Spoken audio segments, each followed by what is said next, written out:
Hello. Today, I want to talk about something that is long overdue, a reckoning with the destructive paradox at the core of our nation. I'm talking, of course, about the way we justify committing atrocities abroad while claiming to defend freedom and security here at home. It's time to confront the truth, uncomfortable as it may be, that the United States has for far too long been complicit in fostering the very threats we claim to be fighting. Let's start with the facts.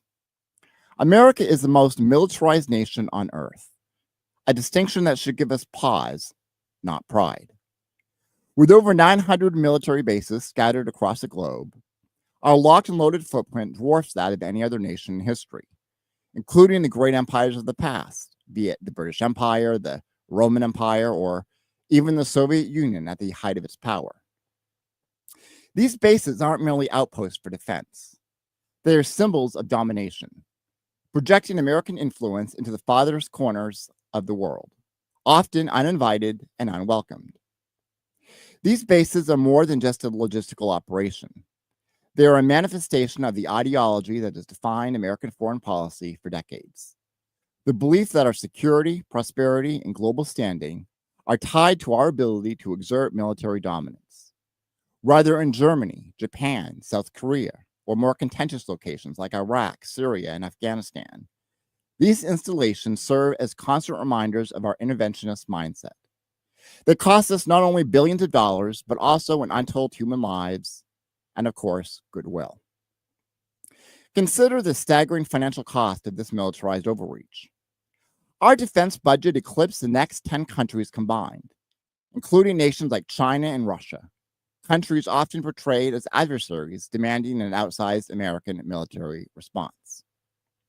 This level of spending isn't justifiable by any genuine threat. It's a reflection of our addiction to war profiteering and a bloated military-industrial complex that feeds off the fear it perpetuates.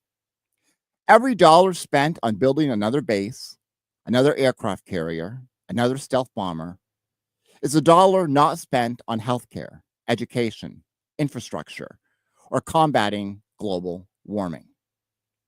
The consequences of these misplaced priorities are felt by every single American, from crumbling schools to unaffordable medical bills to unchecked environmental disasters.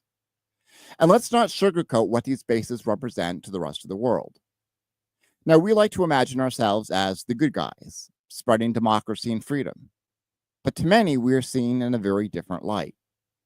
To countries like Iraq and Afghanistan, where our bases were established after devastating wars and occupations, we are not liberators. We are, in fact, the invaders. And places like Okinawa, where local populations have protested the presence of U.S. military personnel for decades due to environmental degradation, violent crimes, and a violation of sovereignty, we are not protectors of democracy. We are occupiers. And yes, in many parts of the world, we are even seen as terrorists. That's a hard pill to swallow, but it's a reality that we must confront. When our drones kill civilians at a wedding in Yemen or a school in Afghanistan, how are those actions fundamentally different from the acts of terror that we condemn here at home? When we overthrow elected governments, as we did in Iran in 1953, Chile in 1973, and countless others throughout the Cold War, how can we claim to champion democracy? When we install and support brutal dictators who oppress their own people, we lose any claim to moral superiority. And these aren't isolated incidents. They are patterns. They are features, not bugs, of an imperialist foreign policy designed to secure resources, markets, and geopolitical dominance at any and all cost. The steel, concrete, and lies behind these bases aren't just tools of defense. They're tools of exploitation, tools of oppression, and yes, tools of terror. To the people living in their shadow, the United States is often less a beacon of hope and more a looming specter of violence and control. The repercussions of this militarization extend beyond perception. They destabilize regions, inflame anti-American sentiment, and provide extremist groups with potent recruitment propaganda. How can we expect peace when our actions scream war? How can we claim to be fighting terrorism when our policies so often mimic the very terror we seek to eradicate? The truth is this: America's global military empire does not make us safer. It makes us less secure by perpetuating cycles of violence and retaliation. It doesn't make the world freer. It props up authoritarian regimes and undermines sovereignty. And it doesn't make us stronger. It drains our resources, fractures our alliances, and corrodes our values. The world is watching, and the story we are telling with our bases, our bombs, and our budgets is not one of leadership or moral clarity. It's one of unchecked hubris, of a nation unwilling to face its own contradictions, and of a people complicit in their government's failures through silence or indifference. It's time to write a new story, one rooted in diplomacy, cooperation, and mutual respect, rather than the barrel of a gun. And that story begins with dismantling this empire of bases and rethinking what security truly means. Now, you might bristle at the accusation that America is a terrorist. Terrorist? How dare you? It's an affront to the sanitized narrative we've been fed for generations. The story that paints the United States as a defender of freedom, the bastion of democracy, the moral authority on the global stage. But let's set aside the mythology for just a moment and look at the reality. Let's call it what it is. When our government launches drone strikes that obliterate wedding parties in Afghanistan, Yemen, or Somalia, what exactly are we calling that? Collateral damage? Precision targeting gone wrong? These euphemisms do nothing to erase the fact that entire families, mothers, fathers, and children are wiped off the map in a mere instant. Their lives reduced to statistics in a Pentagon briefing. To the survivors, to the communities left shattered, those strikes are acts of terror. They sow fear and hatred, not just against the United States, but against everything we claim to stand for. And let's be clear, it's not just the act itself, it's the lack of accountability, the absence of justice, the message it sends that their lives are disposable, that their humanity is secondary to our geopolitical goals. And what about our alliances? Let's talk about Saudi Arabia. This is the nation that executes dissidents, oppresses women, and exports Wahhabi extremism, the ideological foundation for countless terrorist groups, including Al-Qaeda. Yet they are one of our closest allies. Why? Well, could it be because they are sitting on a sea of oil and buy billions of dollars worth of American weapons? We have literally prioritized profit over principle, enabling a regime that has done more to destabilize the Middle East than any terrorist organization ever could. When we arm them, we turn a blind eye to their war crimes in Yemen. We are complicit. We are not just bystanders, we're enablers. And let's not forget, of course, our history of training and arming rebel factions. The very weapons we provide to so-called freedom fighters often end up in the hands of extremists. And this isn't just conjecture, it's a documented fact. We armed the Mujahideen in Afghanistan in the 1980s, only to see some of those same fighters evolve into Al-Qaeda. We armed rebel groups in Syria, many of whom later joined ISIS. We armed and trained Iraqi forces, only to watch their weapons and equipment fall into the hands of insurgents when our occupation crumbled. This cycle of short-sighted interventionism creates the very monsters that we later claim to hunt. And then there's the Iraq situation, the crown jewel of American hypocrisy. A war of aggression built on lies about weapons of mass destruction. A war that destabilized an entire region, unleashed sectarian violence, and created the conditions for ISIS to rise and form. A war that killed hundreds of thousands of Iraqis and displaced millions more. A war that left an indelible strain on our nation's credibility. If launching an unprovoked invasion, killing civilians, and destroying a nation's infrastructure isn't terrorism, then what the hell is? If reducing a country to rubble and chaos in pursuit of geopolitical dominance isn't the very definition of state-sponsored terror, then what are we even talking about? The truth is, terrorism is not just a tactic used by rogue actors or fringe ideologies. It's a tool of power, wielded by governments as much as by insurgents. And when the United States uses overwhelming violence to achieve its objectives, when we disregard the lives of innocents in pursuit of national security, when we destabilize entire regions to secure access to oil or maintain our global hegemony, we are guilty of the very thing we claim to abhor. This isn't about hating America or tearing down our country. It's about holding a mirror to ourselves and asking, is this who we want to be? Is this the legacy we want to leave? Because as we continue to wage wars of aggression, support brutal regimes, and treat human lives as expendable, we will never be the beacon of freedom and democracy that we pretend to be. Instead, we'll be the shadow, the force of destruction that others rally against. And if we want to stop the cycle of violence, we need to start by taking responsibility for our role in perpetuating it. And here's the kicker. Every time we exert our militarized dominance, we make more enemies. We create the next generation of extremists whose hatred for the United States isn't born in a vacuum, but forged in the fire of our bombs, our sanctions, our puppet governments. It's a vicious cycle, and it's one we can no longer afford to perpetuate, not just because it's morally bankrupt, but because it's destroying us from within. Let's talk about the domestic side of this equation. The so-called war on terror didn't just stay overseas. It came home. We saw it in the U.S. Patriot Act, in the mass surveillance of our citizens, in the militarization of our police forces. We saw it in the crackdowns on dissent, the labeling of protesters as domestic terrorists, and the erosion of our civil liberties under the guise of national security.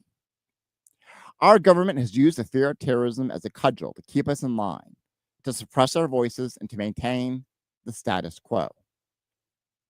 And what has this endless war bought us? A country where fear dominates public discourse, where critical resources are funneled into the military-industrial complex while schools crumble, healthcare remains a luxury, and our infrastructure resembles a third world nation. Meanwhile, the very real threat of domestic terrorism, white supremacist groups, militias, and other far-right extremists, has been allowed to metastasize. Why? Because the same government that claims to be protecting us sees these groups as less of a threat than, say, anti-capitalist activists or environmentalists. And let's not forget the violence these groups espouse is often rooted in the very inequities and injustices that our system perpetuates. So, what do we do about this? How do we break this cycle? Well, let me tell you. It starts with radical change. Change that goes beyond surface level reforms and addresses the root causes of our problems. First, we must fundamentally rethink our foreign policy. The days of endless wars and imperialist meddling need to end. We need to dismantle our global military empire, shut down the hundreds of bases that serve no purpose but to project dominance, and redirect those trillions of dollars towards rebuilding our own nation. Imagine what we could do with that money. Universal health care, green energy infrastructure, education, affordable housing. Instead of exporting death, we could export hope, becoming a beacon of innovation and progress rather than a symbol of oppression. Second, we need accountability. The architects of our foreign policy disasters, from Iraq to Afghanistan to the countless covert operations in Latin America, Africa, and Asia, must be held to account. War crimes are just that, war crimes, whether committed by a dictator or a president. We cannot move forward without justice. Third, we need to end our alliances with oppressive regimes and stop funding organizations that fuel terrorism. If we truly care about fighting extremism, we must start by refusing to enable it. That means cutting ties with nations like Saudi Arabia, whose export of Wahhabism has radicalized countless individuals worldwide. It also means ending our habit of arming rebel groups in regions we barely understand, only to watch those weapons turn and point right back at us. Fourth, we need to address the domestic fallout of our imperialism. That means repealing draconian anti-terror laws and infringing on civil liberties. It means demilitarizing our police forces and investing in community-led safety initiatives. It means confronting the root causes of domestic extremism, economic inequality, systemic racism, and a broken political system that leaves millions feeling disenfranchised. Finally, we need a cultural shift.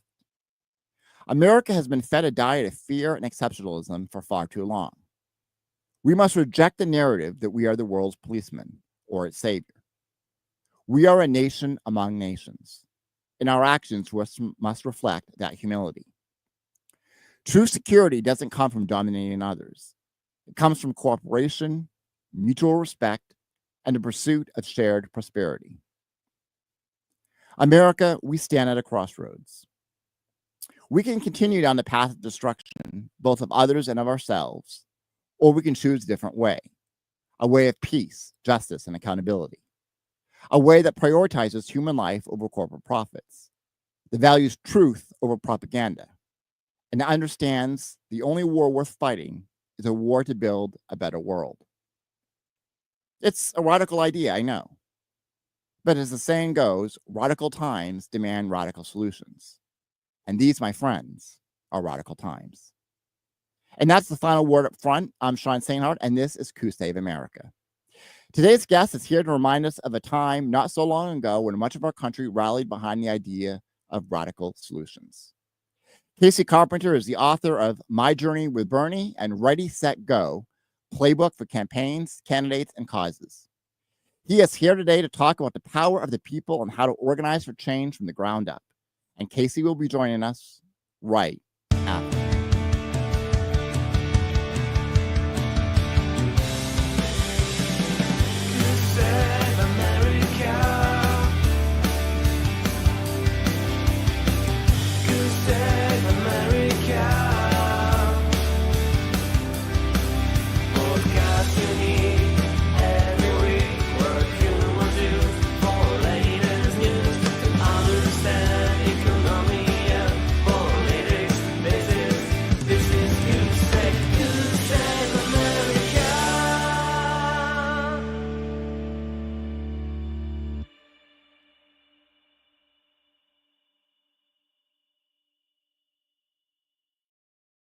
Welcome back, friends.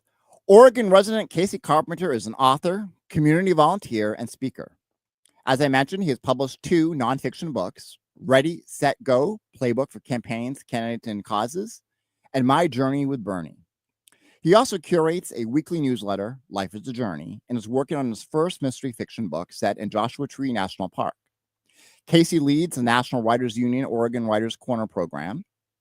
With a career spanning 3 decades in the technology industry, Kacey has led global teams focused on the intersection of technology innovation and public sector transformation. He collaborated with local, state, and national government organizations, leading initiatives for healthcare, justice, and smart communities around the world.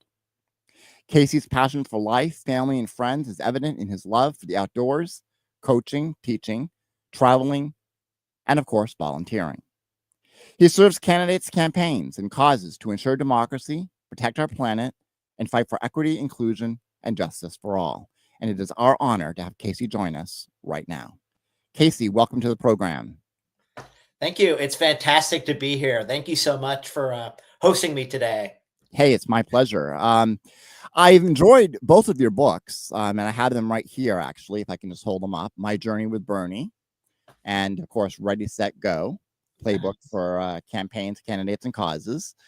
And, Ready, Set, Go, I think was my favorite. Oh, nice. I've got several bookmarks in here, so you have to kind of excuse me as I kind of cycle through them. First, I want to kind of ask you, what inspired you to join Bernie Sanders' campaign back in 2016, and how did it ignite your passion for grassroots justice? Well, it was really, I think, two fundamental factors that brought me to Bernie Sanders. Here's my little Bernie Sanders, action hero figure. So first, I was pretty privileged and out of the loop in terms of what was happening in the reality of our country and our planet and our world, because I had spent so much of my life being a parent, working, very hard, high-tech career, and just really wasn't able to spend the time to understand what was going on. But then as we're moving into the 2016 election cycle, I asked my partner, who was a graduate from Berkeley and was very tuned in, and I asked her, what are we going to do this year for the election? And she encouraged me to go to a kickoff rally that Bernie Sanders was hosting. And so I went to that first event in Mountain View, California. We were living in Northern California at the time. And I just listened to Bernie Sanders speak, and I just heard all these important messages that I felt were the same beliefs that I had raising my kids and my family. And I realized, oh my goodness, right? What's going to happen to my kids and the grandkids? And so I immediately decided to start volunteering for Bernie, but I didn't yet really feel the burn. That Really? happened. Yeah, it was, I thought that this is a kind of a ragtag group of volunteers and organizers. I thought, what chance does he have against, very, very, fully funded, political organizations? But I had an opportunity to go see him speak in December of 2015 up in Reno, Nevada. I went as a volunteer, and after the big event where Bernie was speaking and everyone was screaming, I went backstage with other volunteers, and I literally got to stand right next to Bernie for a photo shoot. And I was like next to him, shoulder to shoulder. And my first thought was, kind of got an old tattered suit. He's a pretty big guy, very firm. But I thought, who's looking after this guy? And, I was a little worried. And at that point, I came back for the New Year's. I made a New Year's resolution. I was going to do more in 2016. Literally the next day, I got a phone call from another volunteer for Bernie from Florida, and she said, "Hey, Kacey, would you like to join an initiative that I'm organizing? In a month, we need to bring people to Iowa for the first caucus, and it's called Let's Go to Iowa." And so I remembered Bernie Sanders. He can't do it on his own, and that's when I made the commitment to go on my first Bernie journey. And we ended up bringing 300 people from 30 states to Iowa for the first caucus. How many? We brought 300 people Wow. from 30 states to go in and really help just like door knock and talk to people and help this little fledgling campaign take on the political machine of Hillary Clinton, which resulted in a virtual tie. So, the real story is I got to meet Bernie. I was at a moment in my time when I was recognizing and kind of opening up and learning about what was going on. But I think the root cause, and I talk about this in my book in chapter 1, is that I was very privileged until 2008 in the financial collapse.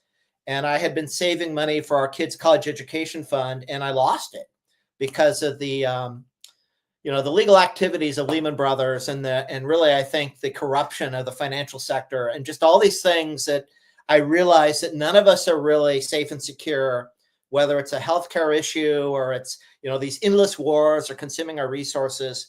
So I had one of these events that made me realize that I wasn't as privileged as I thought, and it was important to get involved for democracy. And probably the most important reason was, Bernie had been giving the same speech literally for like his entire, career for like decades, 30, 40, 50 years or more. And, he never really changed his message. And so I recognized that the truth was really now right there in front of me. It was like someone just flipped a switch and I could see. Yeah, I was radicalized by Bernie myself. And I think my first memory of really getting behind Bernie was at that he was speaking at an event, and a bunch of Black Lives Matter protesters kind of hopped onto stage and took over the microphone. And when he let them speak, that was something unheard of, right? I mean, usually security would be swarming the stage, but the way he handled that, and I'm like, who is this guy? Right. And then after that, I found out that he had hired a bunch of those protesters for his campaign. And I'm like, I'm in. Yeah, Bernie, and really one of the best thing Bernie does is organize these large rallies and events where he gets the entire community together, and his ability to create trusted communities and really to be able to kind of step back and let other people come in and take the lead. I attended so many different rallies and events as a volunteer for Bernie all over the country. And I remember that one actually up in it was in Seattle or the Washington area. And it was one of many that I think really reached people that had not been involved in politics or really hadn't paid attention. And I think that was really a huge opportunity. And that's why when Bernie decided to run in 2015, it's because no one else was really taking on the status quo. Yeah. Whether it was our endless wars and, you know, the corruption of the money in our political system to affordable health care. And so, you know, there are millions of people that started their journey with Bernie in 2016 and 2020 and today, right? Bernie is still continuing to be one of the most important trusted voices, I think, not only here in the US, but around the world. Yeah, I would agree. You know, I have to say I've been a little disappointed in Bernie throughout the Biden administration that he hasn't been more outspoken. I think that he made a decision to try to compromise, or not compromise necessarily, but I think he made the decision that it's better to try to play nice with Biden and hopefully get some progressive mandates. And now we see Bernie coming right back out and fighting again, speaking truth to power. And I find that very refreshing. What's your take on that? Absolutely. So there were 3 moments when I really saw how Bernie as a leader was able to do something very unusual in our political system. He's a connector between the inside and the outside of our political systems, because he's an independent. He wasn't really, you know, a Democrat. He was running from the outside, but he caucuses with Democrats, and he's leading a really wave of opportunities for us to bring an inside strategy. But the first real pushback where I was really, we were crying at the DNC in Philadelphia in 2016 because it was a virtual tie. We had as many delegates as Hillary. We had about 1,900. She had about 1,900. And it came down to super delegates. And we begged Bernie. We begged him, Bernie, you got to fight for this. And we knew that Bernie would beat Trump. Fast forward 4 years, I continued to organize for Bernie in 2020 in California, where I was living. And we crushed every single candidate that showed up in California in the Democratic primary. It wasn't even close. Biden didn't even bother to show up. And the thing that hurt Bernie in 2020 was this global pandemic. And what made Bernie's rallies powerful and his ability to get people out there and door knock, boom, that disappeared. Right. And so many of us were crushed in 2020, just crushed, devastated. And it was really Bernie Sanders that prevented Trump from being reelected in 2020, because he reached out to this coalition of organizations and encouraged us to support Biden to prevent Trump. And it was really, the goal was to be able to bring a progressive policy inside the White House. And I think in many ways, Bernie was able to do a lot with that strategy. But unfortunately, there's more power and money. And most of the forces that have taken Biden, I think really, you know, the reason we're here today is I think Biden wasn't really the candidate we needed. Oh, absolutely. Right. And so it's always a challenge to see how our leaders are able to navigate impossible choices. And so what I've recognized is that Bernie continued to focus on the message and his power, but within the party. And so I think probably the biggest things that caused us to be in this moment we are today with Trump 2.0, which is horrific and horrible and very dangerous for the world, is that Biden wasn't capable of being the candidate in 2024. Right. And so if you know, but I do think that the reasons why Bernie made that decision was because the same message he shared with the California delegation in 2016 in Philadelphia was he did not want to have Trump as president then. He did, and the only option he had was Biden, unfortunately. The DNC was not going to support Bernie in 2016 or 2020. And I think those are sometimes impossible choices. And so what's really important is to recognize Bernie is still fighting for us today, but we are no longer just relying on Bernie Sanders. We're relying on this movement that Bernie has been asking us to build, right? It's not me, us. And so I think that's really where we are today in 2024. You know, one of the things that strikes me as most relevant to this discussion is the fact that the DNC is a neoliberal corporate entity that will never let someone like Bernie Sanders take the reins. Yeah. How do we overcome that? Is it possible to do that within the party? Because I just don't see a path within the party. Yeah, this is absolutely the problem we have in this country is that we have a two-party system that is funded by special interest groups. Yes. And with Citizens United, which basically put all the power behind, corporations and billionaires, it really has been the biggest threat to our democracy. And we've been struggling with, well, how do we build an alternative to an impossible situation, really a false choice, where we're not given like a candidate like Bernie Sanders. And I agree with you 100%. In 2015, 2016, the reason why we felt Bernie was a better candidate than Donald Trump in 2016 is we had done door knocking in Trump country. I had gone to Iowa, Pennsylvania, about 10 states where I was actually knocking doors, and many of those doors had signs. And many of the people that were really didn't trust either one of the two parties were open to Bernie's ideas. And it required listening and building relationships and coalition completely outside of the two-party system. In the big decision I had to make, and many of the delegates had to make in 2016 was, do we go inside the party or outside the party? And I decided to stay inside the DNC with the California delegation because we knew we had power. We actually had no more war signs, and we disrupted the convention and got our message out to the masses. And then afterwards, we were all trained how to run for office as delegates in 2016. I ran for Mountain View City Council. I didn't win that race, but I got elected. I helped pass a rent control measure in Mountain View, California, the heart of Silicon Valley. But I did then decide to run for the California Democratic Party as an elected delegate, and I served for 2 years. And I found that this is the root cause problem we have in our Democratic Party system today, whether it's the DNC, state parties, or local, county parties, the money. And so the way that you can build an inside strategy is to get people that are progressive and committed to not take the money. We can call them corporate-free candidates. Whoops, there goes my billboard behind me. Sometimes you got to shake it up a little. You knock down signs on the back of your office.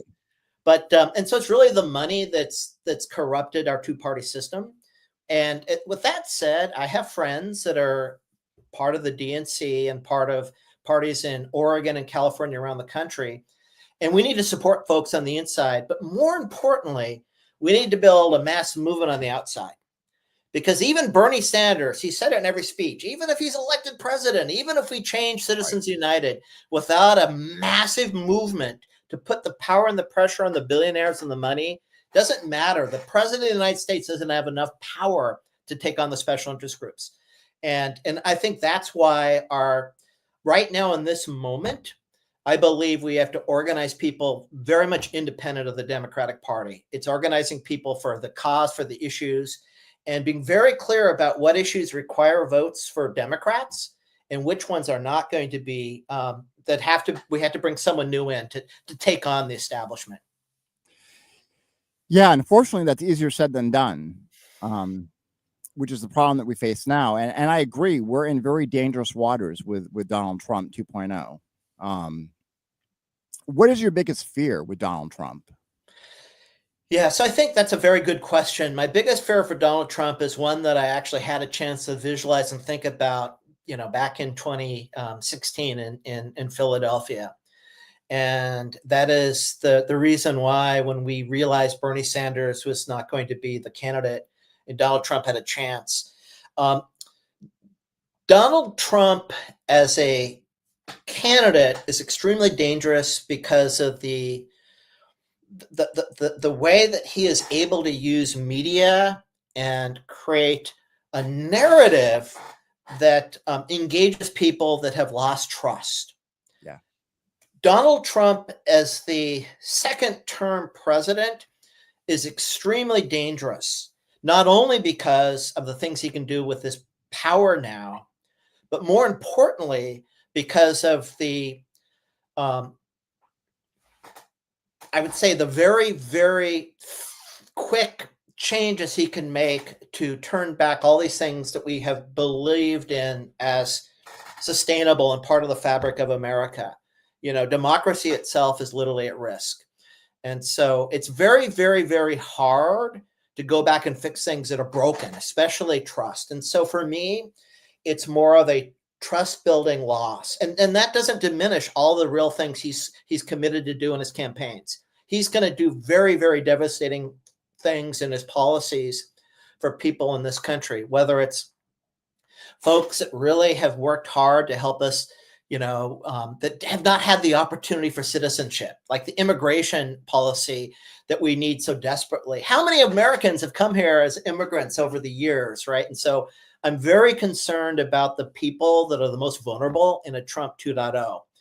But for me, the biggest threat Trump faces is the radicalization of this next generation of folks that are following in this MAGA movement. And so for me, I'm really trying to find a way to reach especially younger men, white males, that are really for the first time questioning and learning about life and are hearing from these podcasts and these narratives that are just very formative. And so I'm much more concerned about what Trump is able to do, changing people's understanding of reality, and the trust systems. And that's more dangerous even than the things he's committed to do. And so we need to fight back on every single level. Now, Democrats are complicit in this as well, and this whole idea of neoliberalism. That has really eroded public trust in government. I mean, I think Congress has the lowest approval rating in the history of our country right now. And that's just been kind of escalating.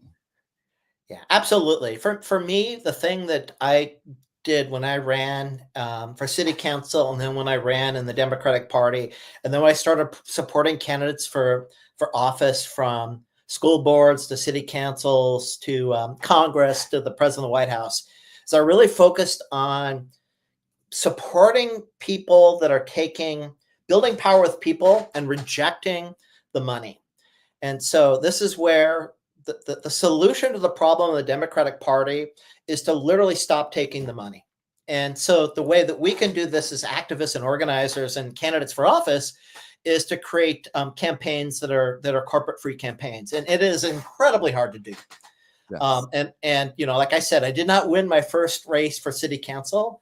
But then I learned something. I learned that the lessons I learned in that race, I could share with other candidates. And I actually have been successful in electing a number of candidates as a campaign advisor, as a volunteer, as someone to just go door knock and phone bank and give small donations. And so there's a long and growing list of folks who have done this at every level of government. Here in Oregon, in 2022, we moved up in the pandemic, and I really didn't have a chance to get involved in the political scene in Oregon until 2022. And we had a real issue in Clackamas County, where the previous county clerk was not only incompetent, but most likely corrupt. And so I supported a candidate who was amazing. Her ability to ensure we have a secure and trusted election process. Well, that was my first corporate-free candidate since I moved from California to Oregon. So it was absolutely possible. And this is something I focused in a lot in my second book, Ready, Set, Go. And very often what happens is the candidates don't win on their first run or their second run, maybe even the third run. You just got to keep on going. Yeah. And the more we get candidates in for the important races in local communities, the more of a model we're going to have for Democrats that want to transform the party, and independents that want to build a movement independent of the two-party system. Yeah. And I really think that we need to get beyond the two-party system, because I just don't see a lot of options there. Yeah, I think that we're trapped in a situation that we saw in 2020 and in 2024 and in 2016. And in my book, I wrote about it in my journey with Bernie, about if we actually had ranked choice voting in 2016 between Trump, Hillary, and Bernie, what that means is you don't just pick one or the other. You get to say first, second, and third. And Bernie was either first or second in everyone's ballot. There were very few people who did not like Bernie. There was a few, but Bernie, I call it Bernie math.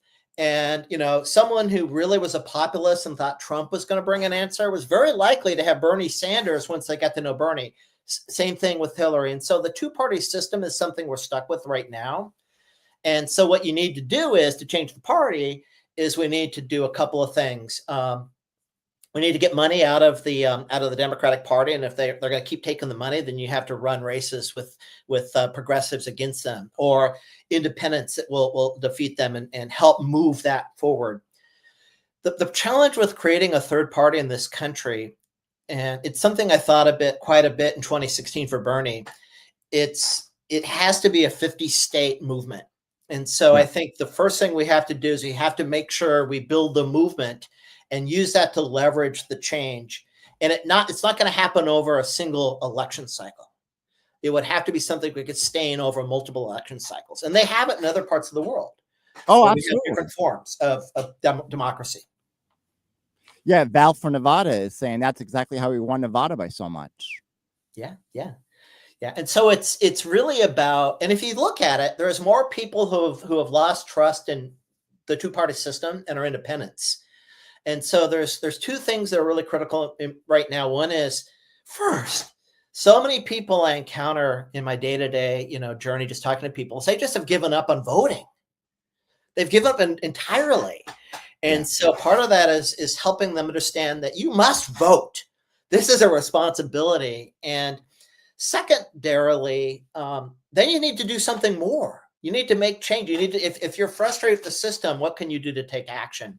And it doesn't necessarily mean you're going to run for office, but there's a lot of little things that people can do. But ultimately, it comes down to the two-party system is a money machine, whether it's in a county-based, Democratic Party. And so it really starts with people getting involved on the inside and the outside. And if that can lead towards a sustainable third-party system in America, that would be huge. But I do think it's going to take a number of cycles for us to make that happen. Yeah, I agree. Probably more than that even. What do you think of the idea? I think the next 4 years are going to be absolutely disastrous. Do you think that that's going to benefit the Democratic Party? Do you think the Democratic Party will learn anything from the lessons of the past and put up a progressive candidate in 2028? Wow. So do I think that the next couple years is going to be a disaster? Unfortunately, I do. And I think that especially in the first, 100 days to like 18 months, I think that the changes are going to happen that Trump is unleashing that are going to be so devastating to so many people. It's going to be total chaos. And I do think that will still continue to be blamed, not only on Democrats, but on folks that are not like supporting the narrative, right? It's like, it's much easier to blame folks. And so I do think it's going to be a time where we must actually fight back at every small thing we can to help prevent the big damage that could last for, beyond my lifetime. Now, the Democratic Party has an opportunity with the DNC leadership. And I think that is going to be critical. If the DNC does not put someone that's truly corporate free, really a trusted leader and bring about a change of the DNC, there's not going to be enough money. I mean, we learned that lesson in 2024. That money wasn't the factor that caused us to lose the election. It was loss of trust. Yeah. And so, and it's not just the DNC, the national organization that focuses on the presidential election and the platforms. It's the local parties in our states and our counties. And I don't think that, here in Oregon, actually, the Democrats did very well. And so this is something that has to be navigated locally and nationally and across the states. And in fact, we're very fortunate in the Pacific Northwest and the West Coast, because we have this massive, large block of the country that is more Democrats and independents that are more focused on, I think, good causes and good initiatives. But no, I do not think the status quo. It didn't work in 2016. It didn't work in 2020. It's not going to work in 2020. It didn't work in 2024. It will not work in 2028. And there needs to be absolutely a robust primary process. There needs to be an opportunity for all these younger and more diverse people to step into roles and lead. And, I think the first sign that the Democrats did not really listen yet is AOC, Alexandria Ocasio-Cortez, ran for a very important role Yes. in Congress and was blocked by the Yes. establishment in the Democratic power structure. And I think that was a huge mistake. Yes. I agree. And there's so many young, just unbelievably good people that are involved in bringing the right lessons. And Democrats need to, like, the party power base needs to step aside and let others step up and step in. Yeah. And, AOC lost to a guy with cancer. Yeah. I mean, someone who's not going to be able to put all into that position. Speaking of AOC, there's rumors that she's planning on running for president in 2028. Do you see that as a viable solution? Well, first, I absolutely think she should run, because one of the best ways to build a movement is to have very strong, compelling leaders speaking and getting the opportunity to be in platforms and debates. I had a chance to meet AOC in the 2018 election cycle. I was at that point I was coaching and supporting progressive candidates in the Bay Area, California, and she was.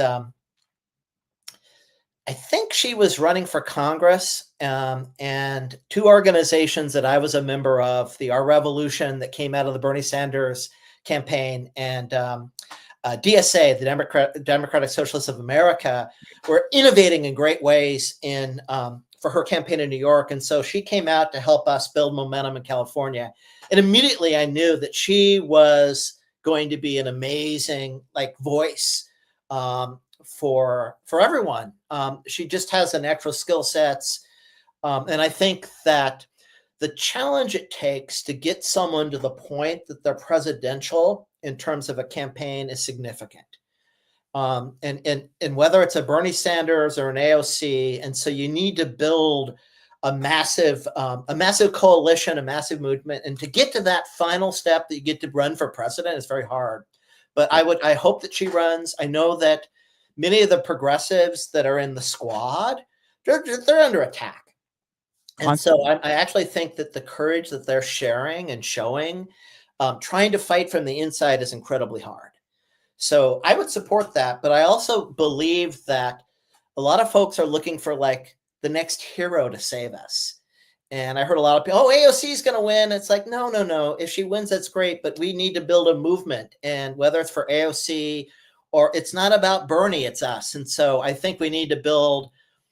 There should be at least 20 strong candidates that are starting to voice their candidacy well before the primary cycle starts up, and really showing us that leadership does exist right now in the Democratic Party and in the progressive communities.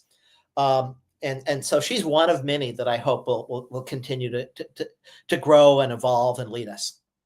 So let's talk about building a movement for a moment. How do you recommend people identify a cause that they're passionate about? Yeah, that's really, I think, what was the essence of my second book, Ready, Set, Go, my playbook. And that first I learned how to do it on the ground for Bernie Sanders. And it really begins with going into your community and talking to people and learning about what they care about, what are the issues. And so Ready, Set, Go, the playbook starts with first part one, how you actually identify what's important to you, and then find others in your community that have common ground. So for me now, what I'm doing here in Oregon is I do a lot of volunteering. Each week I glean food from a gleaning organization. We bring it to a food bank. I volunteer for the National Writers Union. I do meet and greets for folks to learn about what they might want to do in terms of running for office or getting involved in the community. And the first thing you want to do is you just want to listen to people and find out what they care about. Like, what are the issues? And that's really important then, to give people the sense that they have power. That's one of the most important messages in Ready, Set, Go, is that we all have so much power. We don't even realize how much power we have. I mean, we think that, a new president's going to solve all of our problems. Well, no, the power is inside of us. And it really starts with what issue matters the most to each of us. For me, when I was supporting Bernie, a big issue that I was very concerned about was healthcare. Yeah, me too. Yeah, my daughter's a cancer survivor, and without the Affordable Care Act, she would not have been able to receive healthcare insurance, right? But that wasn't enough because we absolutely today need, if it's not a single payer system, Medicare for all, we need to move towards universal healthcare. So for me, that was a very easy story to share and then talk to others about. Do you have anyone in your family, in your community, that has an issue with our healthcare system in this country? And it's primarily insurance companies. Yeah. The doctors and the nurses, the caregivers are doing everything they can in a very corrupted model of money over people. Yes. But the way you organize is really you decide as an individual to take an action. And then in part two, I actually elaborate on how you can actually you can get involved in existing organizations, or you can form your own organization. And it's absolutely something in my book that I just was able to share a lot of tips and best practices and success stories. And you offer lots of examples as well, which is one of the things I love the most, is the examples that you provide in each chapter. Yeah, that was my favorite part about writing it, in that in the process of traveling with Bernie and getting involved and meeting people, I just found so many people and great examples of it's not all bad news. There are so many people doing great, incredible things, and we just need to share these best practices and skill sets. And, I know when I ran for a city council in Mountain View, I filed the last day. I had no money, no support. I had to do it without any best practices. If I had known what I knew after the election, before the election, even 1 month, I know I would have won that election.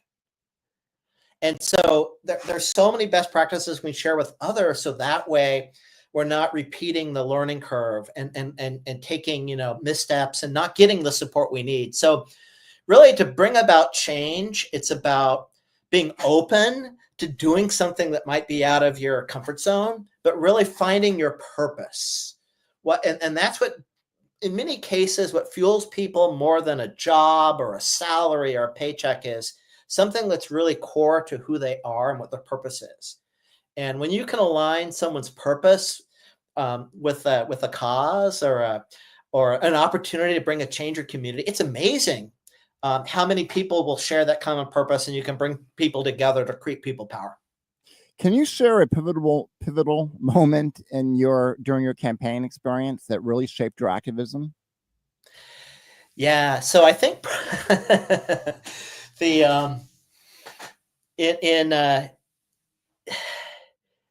I'm trying to decide if I should share a city council experience or something on the trail with Bernie.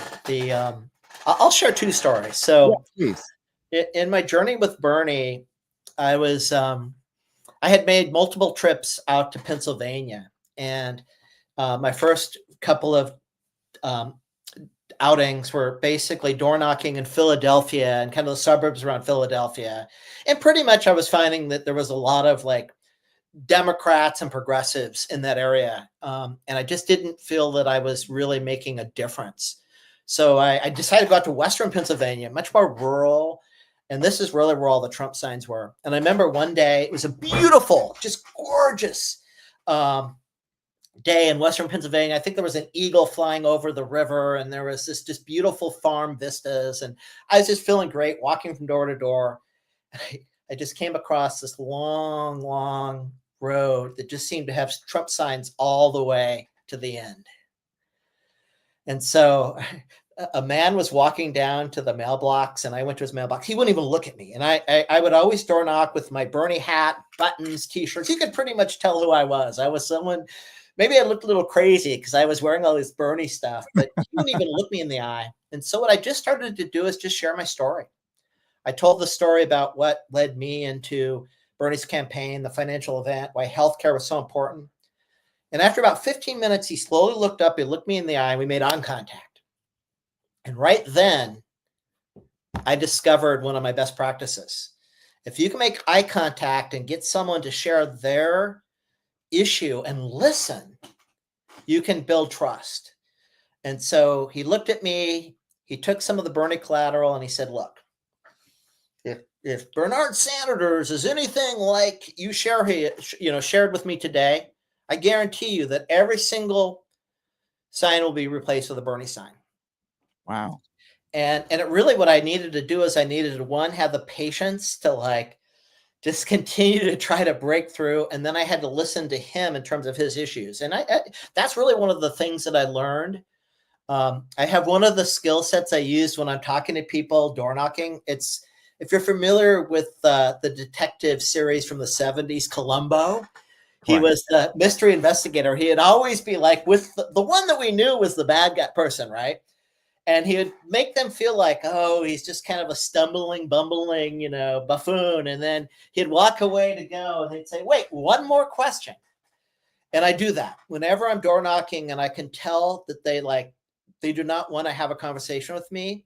I'll give them some space, step back, even turn away, and then ask them a question. And I try to use the time to like be observant. Is there like something in their yard? Oh, that's a beautiful fountain. Or I just love your garden. Or wow, or they're maybe wearing a sports cap. What sports team do you like? You just ask them one question and then you listen. And so I developed a capability that I could tell in a blink of an eye if this person was a yes, a no, or a maybe. And the yeses were people like, oh, I love Bernie, or I love your candidate. But then you always have to remember to take a yes and convert them to action. Right. Great. Can you get a sign? Can you? And oh, I'm too busy. I'm like, this is my last button. If I give you my last button, will you wear it? They're like, oh, and then of course I have a bag full of buttons. It's not my last button. The no's, I use a Columbo effect, because if you don't want to waste time on a hard no, all you want to do is try to leave a positive impression of you. And it may be we have common ground in some area, and maybe later in their journey, they'll become a maybe. And it's the maybes where you invest all of your energy.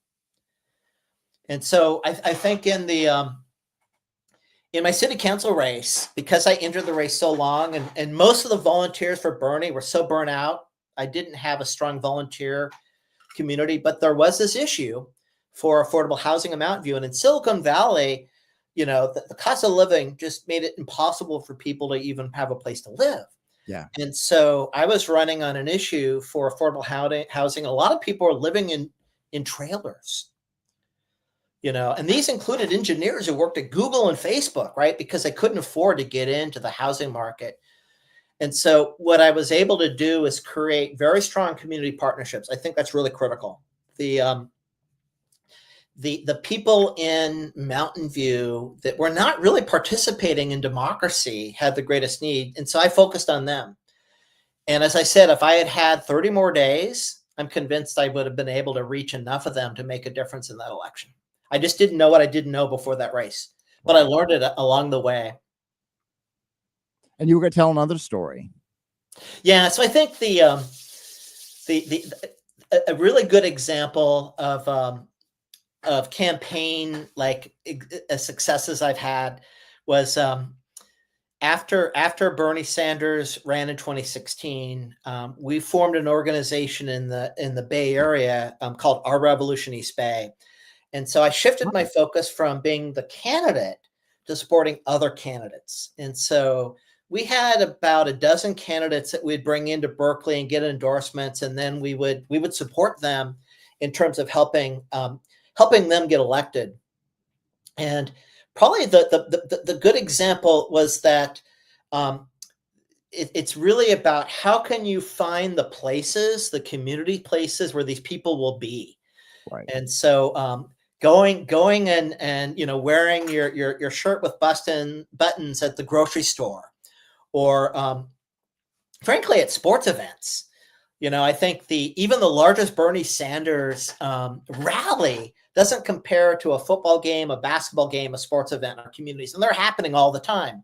And so a good example was when we were running Javanka Beckles, who was just an amazing woman in Richmond, California, had served in the city council.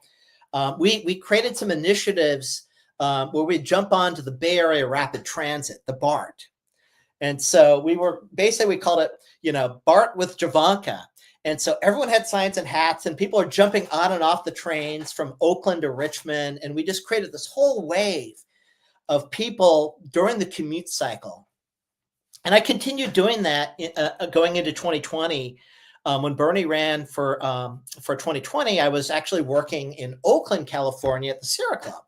So every day I would jump on the BART in Berkeley, and I'd go maybe 6 or 8 stops to Oakland. And I actually wore a Bernie Sanders sign, and I had flyers that I pass out for people on the trains. And I can't tell you how many people that saw me every single day, and then had an opportunity for them to learn about Bernie Sanders. And so we crushed it in Oakland, California. And if you remember, Kamala Harris launched her campaign from Oakland, California. Right. She didn't get a single delegate. And so a lot of that was just grassroots, like tricks I learned to take the time I had while I was working and use that transition, that transit experience, that life we live on the times we're not in a job, to like talk to people about, candidates and the issues that are important. How do you sustain motivation though when facing setbacks in activism? Oh yeah, that's a great question. How do we sustain our energy levels, and how do we take these defeats and these setbacks and these, what we perceive as failures, and continue to regenerate the movement? And I will admit, I have gone through a lot of ups and downs in this roller coaster. After the 2016 DNC, we cried. We were devastated. After 2020, it was much harder for me. It was not only did we not succeed in electing Bernie the second time, when we knew we had it. We had the support for Bernie Sanders in California. The pandemic made things worse. So it's really about creating the culture and the support community so we're supporting each other, right? So we're distributing the work. We're really creating support systems in advance of the campaign or the election. In Ready, Set, Go, in the final part, I talk about getting out the vote and running for office, and really building a plan for what you do after the campaign, how to actually recharge your batteries, how to actually go into your community and do other things to, and in some cases it does require like stepping back or moving in another direction. But hopefully what you're doing is you're bringing others into the process, into the movement. And so it's not one person holding all of it. It's really building a more sustainable movement. And I think for me, I'm only now still learning the lessons of how long this is going to take, right? And so it's recognizing it's okay to take a day off. It's okay to take a nap. It's okay to take care of your mental health issues. And these are very important realities that organizers struggle with. I think it's critically important that we view our self-care as important as the actual, the things we're trying to accomplish in our good work. What role does mentorship play in helping people to find their purpose in activism? Oh, it's everything. And that's really where I'm focused now, trying to be as much of a mentor and a coach and a support. And that's because, I just hosted I got to participate in 8 people came into Portland in the beginning of the year just to kick off. What are we going to do now in the era of Trump 2.0? And so I would say out of the 8 people, there was 2 of us that had, significant decades of age, right? I'm in my 60s. The other gentleman was in his 60s. The others were younger folks that were probably in their, 20s, early 30s and just getting started. And so I very much, one of the offers I make for Ready, Set, Go is anyone that purchases my book or even gets it from a library, I give them a free coaching hour. Oh, wow. And so I've mentored candidates for campaigns. I've mentored folks that are just trying to figure out what their purpose and cause is. And I think that's really important, especially in this era when a lot of folks that are my age and older want to keep providing purpose and value. And there's just so much to be shared. For me, one of the best examples of that mentorship happened when we were in Berkeley organizing for Bernie. And we had a generation of Berkeley activists who had been, very active since the 60s, right? Right. And then we had this younger generation of Berkeley students and younger high school kids. We even had, elementary school, junior high kids coming up to these events we were hosting, and recognizing that the older generation and the younger generation were able to mentor each other. This became especially important when we were using the new digital tools for Bernie.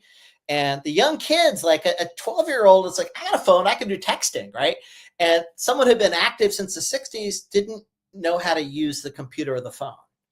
And so mentoring is about finding out what your gifts are and helping share it with others. So that way we can actually bring in our expertise, our experience, and frankly, in my case, my superpower is my energy, my passion that I bring. I can bring a lot of energy, enthusiasm into the room.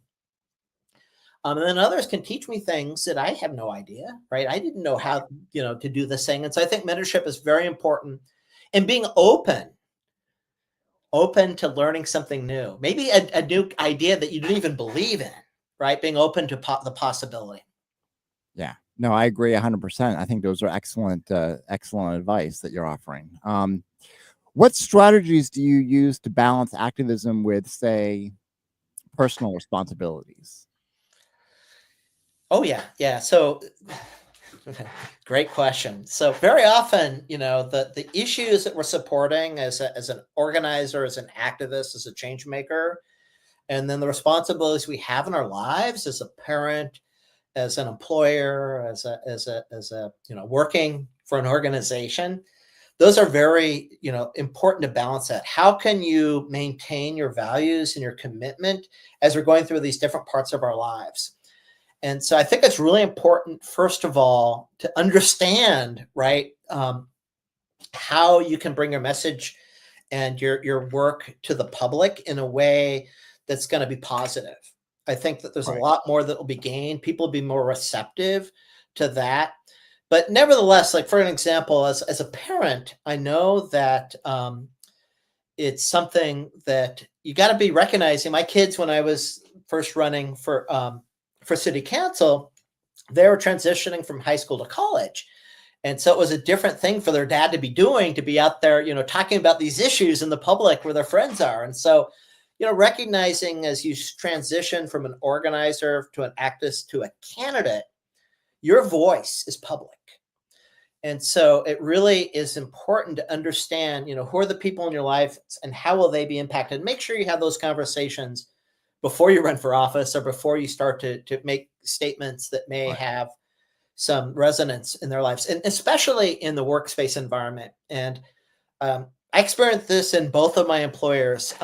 In the 2016 campaign, I was still working in Silicon Valley. And the benefit of that was I had a global role and I got to travel around the country, around the world. I made 2 trips to Europe and 2 trips to South Korea in 2016. And so, so I had to be careful that my support for Bernie Sanders did not create a situation for my employer. Right. And so, I take off the buttons and the hats, but I had stickers on my laptop, and occasionally, customers and clients would see it. So you had to be very clear to be able to separate your different roles in your life. When, in fact, in the second phase of work, I was employed by the Sierra Club, and the Sierra Club had to be very careful because as the way that the federal requirements are for taxes and political campaigns, I could not use my role as a Sierra Club to endorse Bernie Sanders, right? The Sierra Club did not endorse. And so I had to take off my hat, my shirt, my signs before I went into the office every day. And I had to create different social media structures so I could create a space for my political life and a space for my professional life. And but it's a part of being public and transitioning from being in the private space of your life to being out there in the public space. How difficult is that to do these days, to separate your political from your other affiliations? It's very difficult. And I think one of the reasons why I'm now very active in a union, the National Writers Union, is I do believe that we need to have more support for workers in the places of employment. And so that you're able to collectively organize and have collective power and not be subject to your employer, right? People need jobs today to get healthcare. That's where healthcare system works. If you don't have a job, how are you going to get healthcare unless you're eligible for Medicare? And so organizing in a labor structure is one tool, but I think it's very challenging. And I think it's very important, to understand the values of, the organizations that we're supporting in our work life and our other lives. But in many cases, people do not have that privilege of choice. And so I recognize that, and especially now, in the era we're in now, a lot of my friends are actually completely removing their identities from all their spaces so they can continue to organize, but in more like separate from their public identities. And I think it's a much greater challenge right now. Yeah, no, I agree 100%. I've talked to a lot of people too who have deleted their Facebook identities altogether in fear of Donald Trump. Yeah, and so I think in this world of the algorithms on the platforms and the ability of AI to and the lack of privacy, it's very important to establish a plan for how you're going to communicate online and how you're going to make sure not only is it secure and private, but also recognizing that information will get published. And I also have a lot of friends that have kind of taken down their public social media platforms. But for me, I think the other part of it is just being true to your message and your voice. And again, this is speaking from, I think, a much stronger position of privilege that I have, that I feel like I can share my message in a way that if it attracts attention, I feel like I'm in a very good position to have my rights afforded to me. But no one is safe when we lose democracy, we lose our freedoms. And I think that's one of the reasons why, as we go into this moment of oligarchy in America, where a few billionaires have had more to impact our democracy than hundreds of millions of people. And so I think it's really important that we all recognize and learn about what we can do with the tools we have to protect ourselves from the dangers, but also to use the message to get out and reach people that we just cannot back down in this moment. Yeah, no, I agree 100%. Which leads me to my next question. Why do you believe storytelling is such a powerful tool for creating change? Yeah, great question. Storytelling is, over the history of people, it's how we communicate, from sharing stories, around the campfires to the way that we consume, TV shows and movies and entertainment. It's the structures and the processes that it's part of our nature as humans. We really enjoy stories and hearing from people about the stories. And for me, it's the number one tool that I train folks on when they're trying to organize for a cause or a campaign or as a candidate, which is, what's your story? Right. And because it's the way that we relate to each other. And it's not just in the words, it's also how you bring it to life, and you can really create connections with other people, And so for me, when I was door knocking with Bernie Sanders, when I had approached the house, I had a 30-second story ready to go. I'm like, I'm a parent, I'm a volunteer. And, I just try to tell a very short story just to see if they were interested in investing a minute or two just to talk. I think in my writing now, I'm really focused much more on creating books and articles and creating stories that are not only words, but also images and videos and audio. There's more people now listening to books than reading them. And so there's this massive demand for stories. And that's actually the good news. The good news is we all have stories to tell.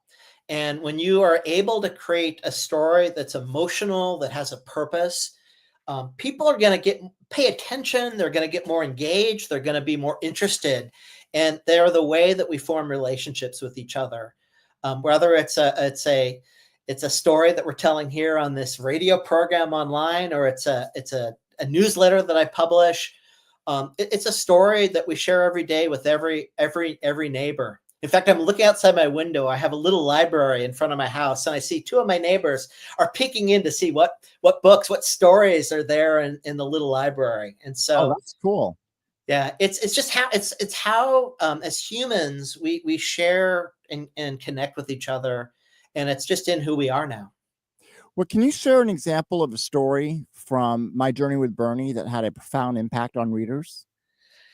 Yeah, I think for me the Journey with Bernie story would be often when I was out on my journey with Bernie, I was meeting people in different places, and it's either door knocking or at a big rally, or hopping on a BART, or even flying on an airplane. This is a great example. So when I was traveling, very often I would be in transition airports in southern states of this country. It could be North Carolina, it could be Georgia, it could be Texas. And going from one flight to the next, I'd be wearing my Bernie sign, and I'd be on that, that movable walkway.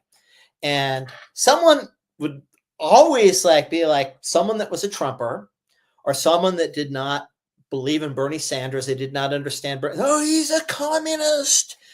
And so I'd immediately just go into my 30-second, well, I'm just a parent. I work, I'm traveling. And the reason that I really support Bernie Sanders is because my daughter's a cancer survivor. And without health care, I don't know what I would do. And then I would talk a little bit about how, I've raised my kids, and they're like, you don't look old enough to have kids. And, and it's true. I'm in my 60s, and people often would think I'm one of those younger Bernie, kids out there. And so by the end of the walkway, I'd have people that are full-on Trumpers telling me that, wow, you seem normal. You seem like a pretty good guy. One specific example that happened here in Oregon, I was supporting a candidate, two candidates actually, a woman running for Congress and the woman I mentioned before who ran for the county clerk position. And every Saturday we'd go to the farmer's market, and the farmer's market was booming and bustling with people and visitors, except we got this little box that was a free space zone and free speech. And there was mostly older people with me that were a little bit more frail. And so I saw this big guy come right at us. He looked like he was very physically strong, and he looked angry. And he came right at, and he was mad. And so I immediately started to walk him away from a table. I didn't want him to accidentally knock over my friends who were a little bit probably be better sitting down than getting bumped over. He was upset because Biden had given a speech, and he just started telling me how I'm not a fascist. I'm not a fascist. And so I quickly did the visual assessment that I do. We were both wearing hats. We were both wearing Oregon football hats. I believe he was wearing a beaver hat. I was wearing a duck hat. So I said, I bet you and I have three things in common. He said, we have nothing in common. I said, well, first of all, we both love college football. Now, we may not agree on the team, but we both believe in Oregon football teams. He's like, yeah. I said, you know what? Are you a dad? I'm a dad. Yeah, I'm a dad. I said, I don't think you're a fascist either. That's three. And so, you know what happened? It's almost like he started to cry and he needed a hug. He was very strong, fit, very angry. And by listening and telling a very simple, rapid story, I created 3 connection points in trust. And what he actually needed was someone, I'm like, I don't think you're a fascist, but you know what? I do worry a little bit about what's happening over here. And he's like, well, I don't support any of that, but I'm conservative. I'm like, well, you know what? It's okay to be conservative. Another technique I used, which is a little bit about storytelling, but it's also kind of changing the words into a narrative to shock people. So I'd say, oh, you know what? I'm a conservative progressive. They go, what? How can you be a conservative progressive? You're a liberal. I'm like, well, it's not that simple. It's not like black and white, one or the other. There's parts of my life I'm extremely conservative. I'm very conservative with nature, with resources, with money. Like, are you kidding? I'm a dad. I want to, like, the most I can do to make it, my kids are going to be safe. I don't want them to have a lot of like things in their life that would be, risky. But I'm about progress. I'm about the future. I'm absolutely about, and so I use those types of like concepts that people have and I try to flip it. So I say, I bet you and I would agree both on conservative and progressive ideas. And then switch it from being one or the other to like, there's multiple truths here. And so, but before you change someone's belief, it's better to create a connection around a story that can create a relationship and a common, like a commonality in who we are and what we're doing in our lives. And that's really a great tool. I think one more thing I'll throw in is like in both races that Bernie Sanders was running, I did really well in rural environments for Bernie Sanders. And a lot of people think that the rural environment is more conservative and, progressives has to happen in these big cities. But I found going out into these communities in the country and actually going out and talking to people and going to where they are, I found that there was like 80% of the things we agreed on. And the two things we didn't, there was actually an opportunity for I think, progress. And it was easier for me to get someone that was conservative and independent vote for Bernie than someone that was locked in with the Democratic Party. If they had another candidate, they weren't going to change their mind. So it's a lot of it has to do with listening and understanding, tell your story and then listen to theirs. What's the most successful community partnership that you've been a part of, and what do you think made it work? Oh, well, so first of all, I do think that there's so many great organizations, community organizations that are doing so much good work. And for me, I'm very involved in a number of organizations here in this local community. The Portland Fruit Tree Project is an organization we volunteer for. They're a small organization that gleans fruit from excess, farms and people's yards, the apples and the pears, and makes them available in the community through food pantries. And I do support the Association of Gleaning Organizations, which is an international organization that brings gleaners. Because for me, that's one example where food insecurity, food poverty is a massive issue in America and around the world. But surprisingly, in America, where we have an abundance of food, it's about how we actually make it available to the people that need it. Other organizations I support, I'm very active right now with libraries. There's a lot of censorship happening. And so really using my skills as a speaker, as a coach, as a writer to help support libraries, to help continue to support our freedom of speech and give people opportunities to learn from books that exist and resources. I think probably the thing that's most important to me is organizations that kind of model the role of Bernie. They're not taking the big money from the special interest groups. I tend to join a local organization first, rather than a national organization that may be taking a lot of money in on the top, but it's not actually getting out to the people. But I think, in terms of political organizations, there was a number of them that I supported in all three cycles. Our Revolution was an organization that got founded for Bernie Sanders. There's some strengths and some weaknesses, like in the Bay Area, it's very strong. A lot of it has to do with Bernie didn't run in Oregon, right? And so you don't have as much of it here in Oregon. Democratic Socialists of America did a really good job, I think, in terms of reaching into a younger generation of folks that are looking for an alternative to this hardcore capitalism model we're in right now. I worked for the Sierra Club, and what I think is the strength of the Sierra Club is it's the volunteers and the local leaders. I think that organizations that are too top heavy need to flip their model right side up. So for me, getting involved in organizations that are being led by the people doing the work and they're not taking money in a big way, because that money, that funding cycle is it's an addiction, and it's actually it basically locks them into not being able to have the power or stay focused on things that are really important for the values of the organization. But I think there's so many great organizations. I listed a lot of success stories in Ready, Set, Go. Some of them are very fledgling, right? One or two people are doing amazing work. The Trans Empowerment Project is really, I think, just an amazing organization. A good friend, Jack, is leading. That's one of the only ones right now that's really on the front line supporting, this very dangerous moment for folks.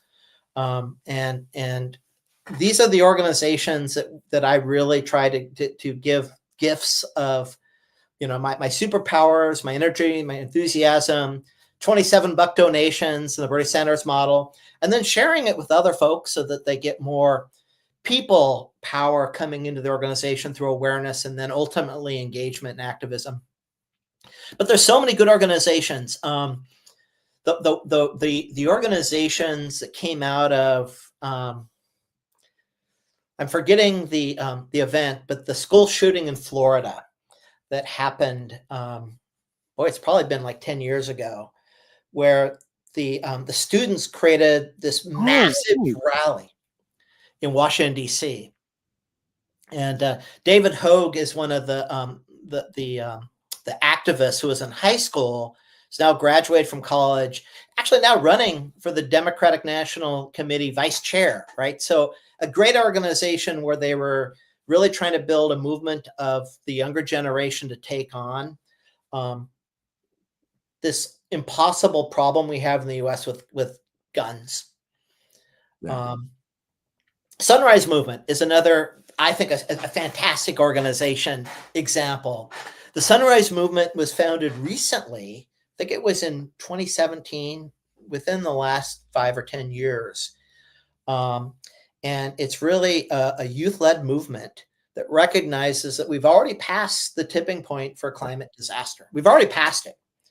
And so at this point, we're just trying to mitigate the harmful effects and raise awareness that perhaps we can do things to mitigate it or innovate or bring about changes. And what I really appreciate about the Sunrise Movement is just how good they are, these best practices I'm sharing in terms of building a movement. And it's just the youth. It's like, where do I find the inspiration to refuel my energies? When I see an organization of younger people doing this great work, I'm very happy to step aside and let them step in and lead. Yeah, no, the Sunrise Movement is fantastic. What about a time when a community partnership didn't work? What have you learned from that? Yeah, I think that's one of the really important things, to be able to vet the organizations that we invest our time and energy with. And so I think one of the really slippery slopes for organizations is when they get involved in political endorsements. Yes. And so, without calling out any organizational names, I can say that there are organizations that did not that endorsed based on, I think, the wrong reasons for the candidates. And so, in our Revolution East Bay, we had a very strict process for how we did selection of candidates that we endorsed. And I think organizations that I experienced that have made endorsements that have been harmful for the movement, I usually caution them to think very carefully about even having an endorsement process, especially where your members and your community and your organization be very divided and very split if you do an endorsement. I think other organizations in the nonprofit space that are raising large amounts of money from people, but not delivering it back to the people in need. I think those are the organizations that I try not to support, right. Especially if there's a clear, it might be an indigenous community, a community of color, some organization that's on the front lines. And so the right way to do it is to support them on the backside and let them be the leaders. And sometimes organizations are not as skilled at listening and understanding the needs of grassroots leadership. They're not supporting folks taking leadership positions, not letting a woman come in and lead the organization, or a woman of color is a good example, right? And so there's a number of organizations that have failed, I think, in terms of really being open and open and inclusive and accessible.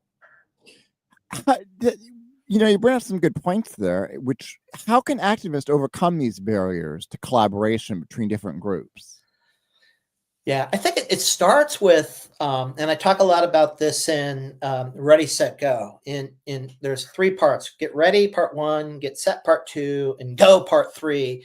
A lot of organizations move right into the go, and it first really begins with forming, like, especially if you're forming a new organization, is spending the time at the beginning to really understand the purpose and the values, and creating the way that you're going to do the work together. And that can take time. And so a lot of organizations go so quickly to the go.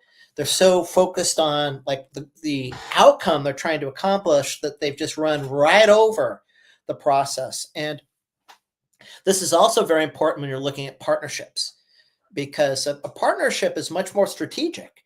And you're now dealing with 2 separate entities that have different memberships and potentially competing or conflicting interests. And so it's important to really make sure that first, step 1 is make sure the organizational leadership structure you have, whether it's a small nonprofit or campaign, you actually understand what your values are. So when you're going through the process to identify partnerships, you're very clear on the types of partnerships that'll work. And with that said, I think some of the best examples I've seen have been when there's 50, 100, 150 partners all coming together on the same initiative. And I actually think that's going to be the key to 2028. I don't think we are necessarily going to suddenly have a new magical party or a new perfect candidate. Ideally, we can have hundreds, maybe thousands of organizations coming together in a true movement community partnership that can really scale. But it really is about understanding the values, putting the structures in place. So first of all, it needs to not only be those written partnership agreements, but also the words and the relationships that'll form the trust and the sustainable contract between the 2 organizations. Well, what steps can local organizers take to strengthen their partnerships with larger organizations? Yeah, so I think the best thing you could do is start with best practices, right? Learn from the organizations that are doing it very well. And as I said, it's mapping your plan, and that's really one of the most important parts of my Ready, Set, Go book, is actually creating a written plan. It can be a single piece of paper, it can be a whole book like Ready, Set, Go, but making sure you document, and it's a living partnership agreement. And so you start with a process. It's a relationship you're building, right? First, you're going to go through the dating phase. You're going to get to know the other partner. You need to have meetings. You need to create some agreements in place. You need to test them out. And I'm a huge believer in testing and iterating, learn what works and then move on quickly. Learn from the failures and move on to the next success. And then building upon those best practices and starting small and being open to growing the partnerships into the future, and thinking long-term strategically for partnerships. If it's something that you're only thinking it's going to be short-term, then probably a partnership isn't worth the investment. It's a relationship. And for me, the Ready, Set, Go plan, and in fact, the title of the book, Ready, Set, Go, came from my first journey to Iowa. And that was the way that my friend who recruited me from Florida created a spreadsheet, and the spreadsheet was titled Ready, Set, Go. And there was one tab that was all the things we had to do to get ready, get set, and go. And so we didn't have to reinvent anything. We just repeated that process with every state we went through. And it was then I knew that this is going to be, it's going to be in my book series at some point. It just happened to be the second book. And I still think that Ready, Set, Go format that we implemented first in Iowa and in 2020 as well, I haven't seen anything like it, because it's so empowered, it's so fast, and it scales. There's unlimited scale when you can take a model and scale it.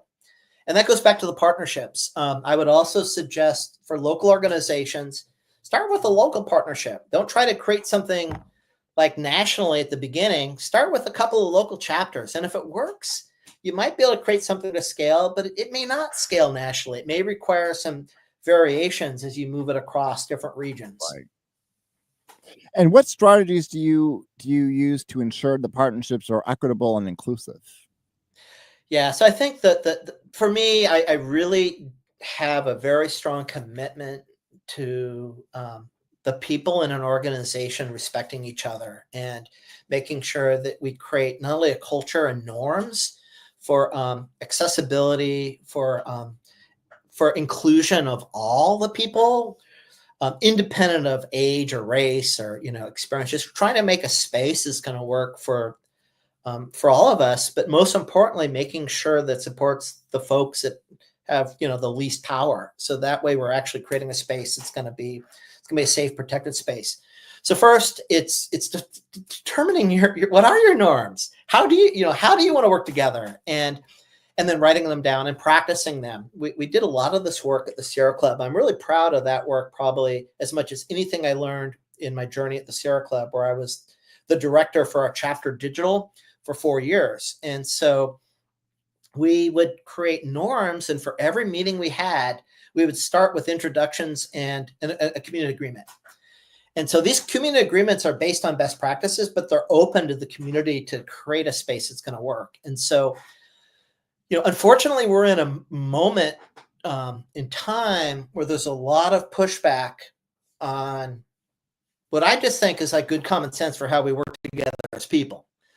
But there's a narrative, oh, this is woke, or no, it's not. This is just basics about how to work together with people. And for me, it made sense because growing up as a child, I love sports. And what made sports work for me is I loved being on a team, and teams had all these rules and all these agreements that were like part of that team. And you were not going to win the event if your team didn't get along with each other. Right. Right. And so I think that's the same thing about creating equitable, inclusive processes. And just last week, we had this kickoff event with 8 strangers.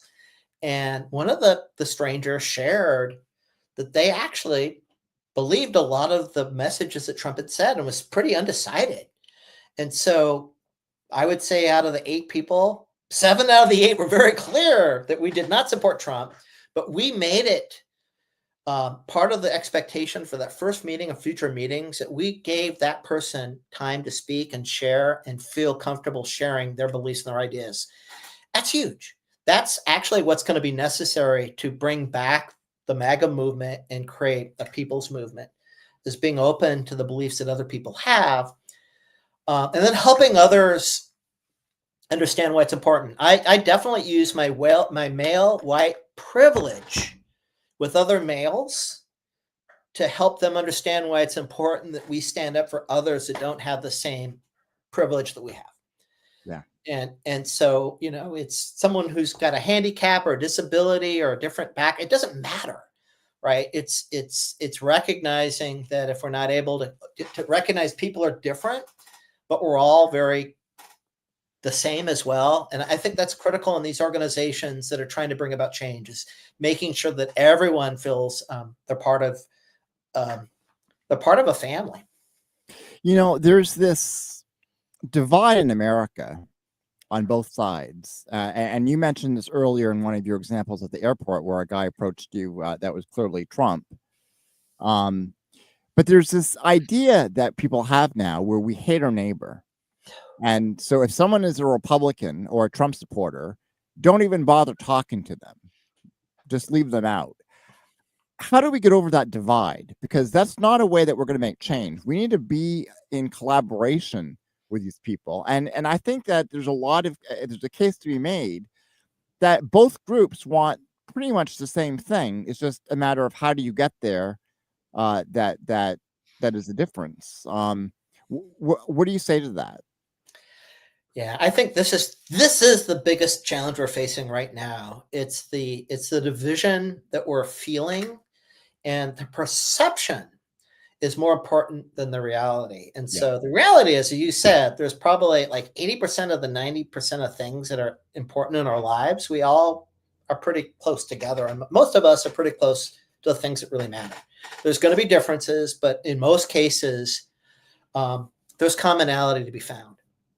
And I think that the division of this election and the tactics that have been successfully deployed to divide it and conquer us has led to neighbor to neighbor, family members. It's actually the hardest thing that I've had to deal with in the 2024 election cycle. 2016 was the hardest one for me because I was so personally committed to Bernie. But 2024 was recognizing that if any space I'm in with people, whether it's my neighborhood, at the store, half the people may have voted for Donald Trump. And half the people may not believe that college education, healthcare, these things, these Bernie issues really are something that we have a lot of disagreements. Yes. But I absolutely believe that we have much more in common. I almost wish we could just take our uniforms off. Like I could switch the Bernie hat and put on another, costume. So that way those first impressions wouldn't be biased. And I know in my own neighborhood, we had some signs, and there was a lot of sign stealing that was happening for the political election cycle. And so, it was clear that some folks are going to keep their political identities very private, and that's fine. I think that's good. And others want to be public, and so it just created this. I think it's created a division that's the greatest threat we face. And I think the solution to the antidote to this is listening and finding like a place of common ground and building upon it. Where I've really struggled recently since the election is that folks that were in my life, that are in my life, their family are very strong friends that I had trusted relationships. They believe something very strongly that is based on this false truth that has been established.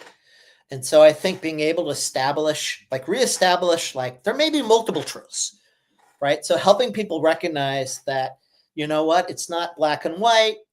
There's some areas for us to agree and disagree, but it's a problem, and it's one that's going to take a lot of work locally in every neighborhood and across this country, to address and help us not continue to be divided, but find ways for there to be common ground.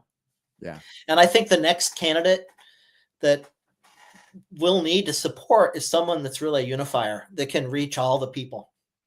Yeah. That's going to be very hard. Yeah. Well, yeah, because we are in an era of misinformation, and this is permeated to both sides of the aisle, I think, unfortunately, which is causing a lot of the divide. I mean, look at the news media, for instance. I mean, talk about divide and conquer. The news media is a purveyor of divide and conquer. How do you think that we can overcome that problem? Yeah. Well, first, so thank you so much for having me on your program today, because I think this is an example of how you do it. You try to use different forms of media, from traditional radio to podcast to social media. We try to reach people everywhere people are and create an opportunity for people to have these conversations and share knowledge and learning experiences. I think that's the beginning. I think the real problem is based on money, and that the profit motives of our main, our big media, our social media platforms, it's all about the profits, not about what used to be the way we consumed our news, right? And where we got information. And so there's so much information out there that it's becoming nearly impossible for people to understand like what's real and what's not. Yeah. And especially in this era of AI, right? Where AI is so quickly becoming so powerful at creating something that looks or sounds or feels, like it's real. And so I think it really comes down to helping people learn things for themselves and learn to trust the sources of truth and being open. And so where I'm really trying to do that personally is especially for the younger folks, and I think back to when, I was a teenager, and, I feel like I had very little understanding. I didn't really have my political wake up until my mid-50s, my journey Bernie, right? And so the generation today I'm most concerned about are younger, especially men that are coming from a perspective that what they thought that the role of the male in our world is changing and maybe not under their control, helping them understand that, well, you know what, change is actually a good thing, right? It's not something to be afraid of. A specific story for me here is the pandemic and vaccinations. So I think there's a real danger that we have with folks telling people don't trust like a vaccination because they're afraid of it, right? I do not want to go back to an era where we have all these diseases. At the same time, I understand that corporations are the ones selling us these medications and these vaccinations, and so we have to continue to examine but we have to be careful. It's the speed of false information being distributed that's the most dangerous thing, right? And so, but I think the solution is conversations, being open to sharing and helping people like come to agreement that there can be multiple truths. We can both have a strong belief. In the middle, there's probably some common ground there. Yeah. Right. And it's finding that is the hard part and the necessary, and I think the worthwhile endeavor. Yeah, I agree 100%. Unfortunately, though, we have as you said, money in politics and money in mass media. And there's a lot of power in propaganda. Yeah. And, I've heard some people say that America is the most propagandized nation on the planet right now. And I think that there's a lot of truth in that statement. Absolutely. Yeah. I mean, when you're introducing the show today with the military industrial complex, it brought me back to the DNC when we're all holding up signs, no more war, no more war. And California was behind the stage, so we weren't on TV, but the small little Oregon delegation was right there they were right in front of the speakers. And so they're right there for the TV cameras. And the Oregon delegates, we had glow in the dark green shirts. And so the Oregon delegates started to chant, no more war. And they shut off the lights on them so they couldn't be visible on the TV. Wow. So California and Florida and other big delegations, we immediately grabbed our phones and turned on our lights, and we started screaming, lights, lights, lights, lights. And they turned the lights back on, and then you could see the Oregon delegation. Then we all started going, no more war, no more war. And that's actually what's happening now in our media and our communication platforms. There's this financial incentive for, gaining an audience and getting a message out there. And so but there's still the opportunity for delivery of truth, of stories, of connection. And that's really, again, it goes back to the genius of humans is that we actually have language. We can create, we can create stories, movies, art, film, music. And so I think it's continuing to use the platforms, and actually we do need to get better. We got beat in podcasts in 2024, and that's again why I'm really happy to be here on your podcast. Let's strike back.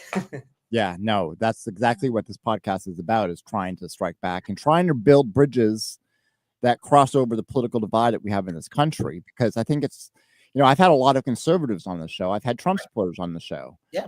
And, I think people are surprised when it's a very pleasant conversation, right? It's not yelling at each other. It's not accusing each other of things. It's, as you said, listening. Yeah, absolutely. It's listening and understanding like the story, and thank you for doing that. I think having again, I'm a conservative progressive, right? I can have a conversation about, we probably do have much too large of an imbalance in our spending and our ability to fund these programs. And so I would be conservative. I'd like to reduce our spending on war machine, right? Let's put some of that into healthcare and education. And I think it's also believing in facts and science, and how the problem is it's the political process that has become non-trusted, and the media machine is non-trusted. And so it really does begin with building that trust. Yes. And once you lose it, it's very, very hard, much more challenging to rebuild trust once it's lost. Yes. And so that's why it really begins with how can you start with building trust and trying to create trying to create relationships with folks that can sustain like disagreements. Yeah. And I think that's one of the reasons the Democrats lost, this time around, is because they lost the trust of the working class. Absolutely. Yeah. I was convinced we were going to lose last summer. And then the debate just made it was going to be lost for sure. Biden was just not capable of being a candidate in the moment. And it took me about 4 weeks to go through a process where I knew there was only one path forward that I needed to take. And I actually knew that the only path forward to take on a Trump 2.0 was to try to do everything we can to bring support behind a candidate. And the only candidate that really had a chance was Harris. And that's because the DNC, the fundraising, the timing, she was the only one. And I was very supportive of Walz. In fact, I joined a White Men for Harris Walz call, and I did everything I could, but I knew that we had lost 3 huge segments that were, first, a lot of my friends from the Bernie Sanders campaign. The issue with Gaza was such a big issue that they were looking for something to help, recognize that we've got this unacceptable disaster happening. The working class folks, so many of them, and I do go up, and when I see people wearing Trump hats, I go up and introduce myself. I'm a Bernie Sanders person, and I have conversations. And we learned about where a strong block of Hispanics had really bought into the Trump campaign, and for a lot of reasons. But most importantly, it's the working class. And Bernie has been like screaming, hello, you got to do this. And it really, the Democratic Party did not go after the working class. And so it's like, what are you going to do? Trump welcomed them in. And so, yes, he did. And I actually think the division isn't between the left and the right. The division is those who have the top billions and those that don't. And frankly, we're all vulnerable for being in that place. And I think it's critically important, and it's not just about unions. It's really recognizing that most people don't have a union. I didn't get the experience of a union until after I retired from my career. And so it's workers who are working in all types of jobs that we need to recognize are not necessarily privileged people that have the wealth and the resources. Yeah. No, absolutely. I was going to ask you too, how do unions like the National Writers Union contribute to grassroots organizing? Yeah, I'm really excited about this kind of resurgence, relaunch of the National Writers Union, because I think it has a critical role. Very small union with a very, I think, important history. But I think because if you think of like writing and creating and all forms of production, what alignment is more important than the people that are sharing the stories and creating the content, whether it's for digital or like in, bookstores. And so for me, I think this is just a great example where the traditional union was workers and management. But the National Writers Union, most of us are freelancers. So we don't work for like one manager. We can't, the boss, I want to go get the boss. And I think it's the power of the pen, I believe, is more powerful than the sword.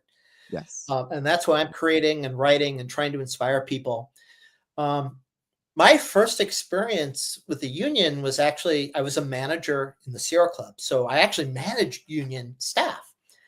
And I think I was exceptional in my ability to manage union staff because of my journey with Bernie.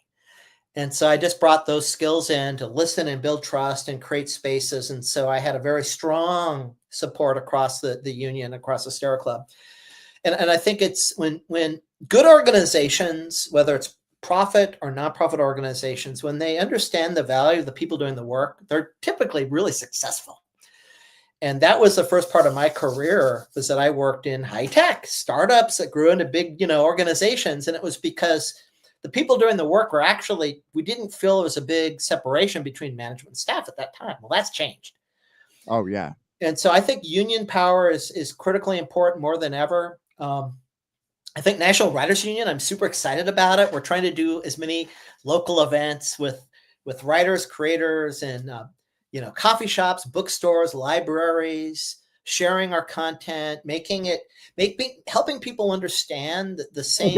That's where you and I met, as a matter of fact. That's where we met. Yes. Yeah, that was fantastic. Yeah, we met at a fantastic the Rose City Book Pub, which is in Portland, Oregon. And we're there for one of our authors launched his book right before the election with his audio partner. And so it was a fantastic event. We connected, and I'm planning to do as many local book events in independent bookstores and libraries as possible over the next year, not only for my journey with Bernie and Ready, Set, Go, but also for my new, my first mystery thriller set in Joshua Tree National Park. And so I think that's really the opportunity to scale out like communities of freelancers, whether it's a writer, whether it's a coffee shop, right? Most of these little coffee shops and bookstores are independent small business owners. Yes. And these are the places where people go, right? This is where the communities exist in our busy, hectic world. Yeah, I agree. Unfortunately we're out of time. So I just want to, once again, I want to thank you for coming on the show. Hopefully we can have you back. And I wanted to give you these last few minutes to kind of pitch your books for us. Well, thank you so much for hosting me today and providing this forum on radio and in the in the podcast space and across social media. I think it's critically important that we continue to do this. I can't wait to come back. Yeah, my first book, My Journey with Bernie, I published about my story, how my life changed. I met people around the country and around the world. It was a roller coaster ride. Ready, Set, Go, I published last year with the main goal to provide a playbook for candidates, campaigns, and causes. And as I said, I'm sharing this with folks with free coaching services for an hour. For anyone who gets the book, we'll just do a little call and I can help you decide what you want to do next. And it's a trilogy. And originally my third book was going to be Bernie Sanders as president. We live happily ever after. Well, that didn't happen, but the story is being written. And so I do plan to write a third book in that series. And I've just started a new series, which is a national park mystery thriller series. Do Not Die Today is set in Joshua Tree National Park. And because I love nature, I love to spend time outdoors in national parks. I plan to write a series of mystery thrillers. The first one was in California, Joshua Tree, which is amazing. The next one's going to be in Maine, where my daughter lives with her husband. Oh, and then wow. my third book. Maine. Oh, you're from Maine. Oh, fantastic. Yeah. It's I already have the first couple of chapters in my head. And then the third book is going to be here in Oregon. And oh, wow. Yeah. And so for me, I blend the helping people get the sense of a place, a national park, but then also bringing my three characters I have are three men that get together for these reunions, and they met as kids growing up. And so I think it's an important part of the story that I'm learning about my journey is, the friends I made as a child and the connections I have as an adult. And then I've always loved to read these mystery thrillers, and it was a challenge to try to write one. And so my first one is going to be launched just in a couple of weeks. Oh, wow.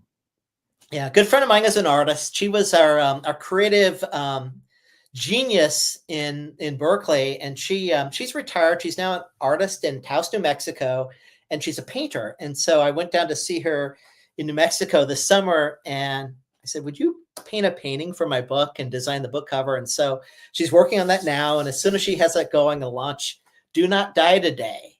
Use caution. The desert can be deadly. Wow. Thank you so much, Kacey. This has been fantastic. Love to have you back and can't wait to read your next book. Thank you so much, Sean. Let's go. Let's go. Thank you, everyone. This has been Coup Save America.